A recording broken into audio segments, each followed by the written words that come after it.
Hey, and welcome back to my channel. As you know, we've already talked a lot about the pandemic and how it's affected culture and the job market. Many are certainly aware of the shift to a work-from-home model, but last fall, a new phenomenon occurred, the so-called Great Resignation. This was a name given to the mass exodus of employees leaving their current job or retiring outright as a result of high hours, low wages, and uncertain future.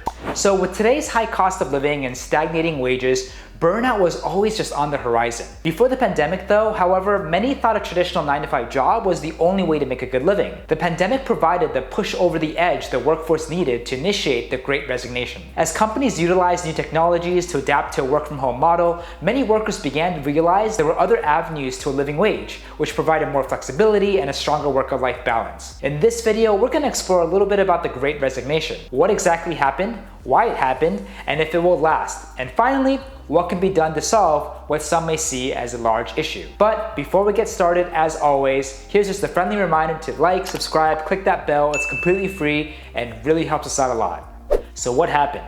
The pandemic caused many shifts across a wide range of industries, not the least of which was employment and the workforce. We had to adapt the way we do work and conduct business, and many companies adopted a remote work model. Companies began to rely heavily on new software that allowed for a greater degree of flexibility in how, when, and where work was done. Programs like Skype and Slack, Workforce, Google Drive, Microsoft OneDrive, which had only really been used relatively sparingly in the past, had to be used to do virtually everything.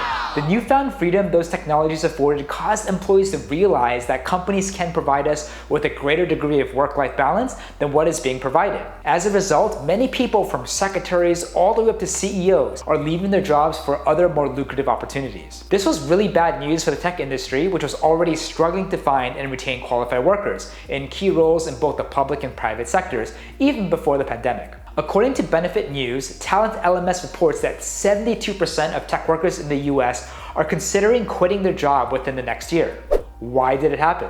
Prior to the pandemic, many people were unhappy with the state of their job. They felt that the work and hours they put in was much more than what they were getting paid. Additionally, employees felt stagnant. There were few opportunities for learning and growth as well, and oftentimes no clear path up the company ladder. The major consensus among those polled in the Talent LMS report was lack of a foreseeable future at the company, among other common issues like unhappiness with things like salary and benefits were the biggest reasons for considering a new position. Some did speculate this could be due to an increased emphasis on bringing in fresh talent as opposed to taking care of existing employees, a shift many tech companies have adopted as they struggle to fill integral roles. What is the result? The truth is, the Great Resignation comes with both negative and positive effects. In general, we've seen staffing and supply line issues at many retailers and businesses across the country. In technology, public sector jobs are especially in danger as their pay and work-life balance simply cannot compete with what the private sector offers, posing a huge security risk. On the other hand, the shifting work landscape has resulted in a higher degree of control given to employees, perhaps more than ever before. Employees are in a good place to ask for a higher wage and better benefits as companies and organizations are interested in retaining their workforce. As of November 2021, the Great Resignation was still paying off for those who decided to leave their current job in favor of a more lucrative position. CNBC reports that those who switched jobs saw a 6.6% wage increase compared to those only with 4.8% who stayed with their current job. Economists suggest finding a new job before leaving your current one. Be open to your employer about your intentions to leave and what you're looking for. They will be more willing to negotiate in order to keep you on. Another generally positive result of the Great Resignation is a great emphasis on solo entrepreneurs. Throughout the course of the pandemic, there has been a huge increase in the number of skilled freelancers and contract employees entering the market. Also changing is the public perception of freelancing.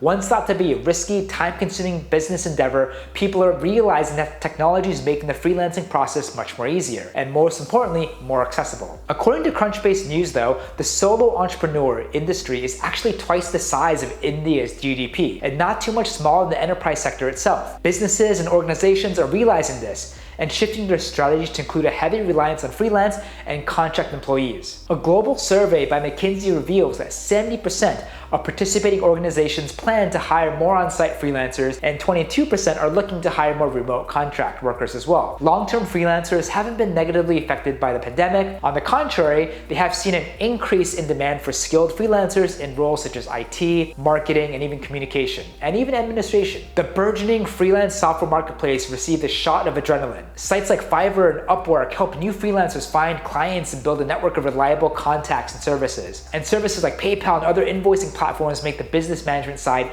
easier than ever before. For many, contract and freelance employees seem to be the future of work. In 2018, even before the pandemic, contractors outnumbered salaried employees at Google for the first time ever. Hiring freelancers, especially remote ones, will lead to a smaller, more dynamic workforce with a higher degree of flexibility and vastly reduced employee and overhead costs. So will it last? Some have suggested that the resignation represents a major paradigm shift in employment and the workforce. Companies will need to pay higher wages, provide better benefits, and provide incentives to retain employees. After all, it's dissatisfaction with these things that led to the resignation event in the first place, right? Economists at the British bank Barclays suggest that the Great Resignation is more of a short-term COVID concern than it is organized strike. The reasoning? Well, alongside the record number of job quitters is an equally high number of companies making new hires. So, simply put, Barclays economists argue that the Great Resignation is driven by a workforce concerned about high infection rates and not dissatisfaction with things like wage and work-life balance. So as a result, it likely won't last long as the pandemic continues to subside. For instance, the leisure and hospitality industries took a big hit as a result of decreased travel, perhaps artificially inflating the numbers of the Great Resignation. These numbers are gradually returning to normal. Economist Mark Zandi suggests the job market and economy to return to normal in around 12 to 18 months as long as pandemic continues to wind down. Another economist, Nick Bunker, agrees with the sentiment. As emergency unemployment benefits ended in September 2021 and pandemic savings start to dwindle, still, the issue is complex and clouded. The labor force participation rate dropped to 1.7 percentage points during the pandemic. That's 3.3 million people that have stopped working or are no longer actively seeking work. Labor shortages may cause employers to adopt potentially drastic measures, up to and including the use of AI or automation to replace human workers entirely. How can we remedy it?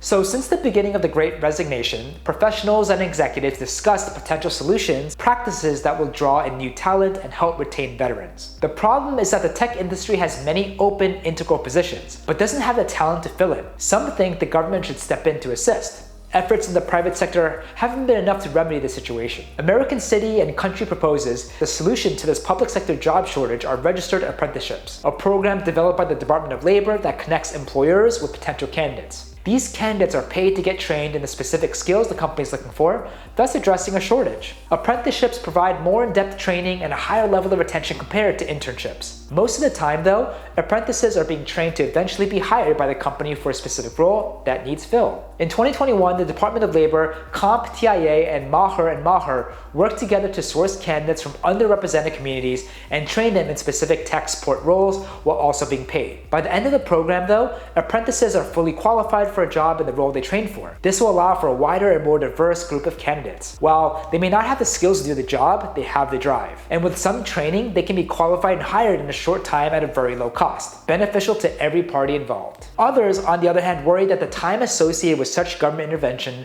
wouldn't be enough to keep up with the rapidly evolving state of technology. So, whatever the solution, one thing is clear. Employees are always looking for new training opportunities to help them advance in the company. Companies should begin to look and promote internally as opposed to hiring and training new talent.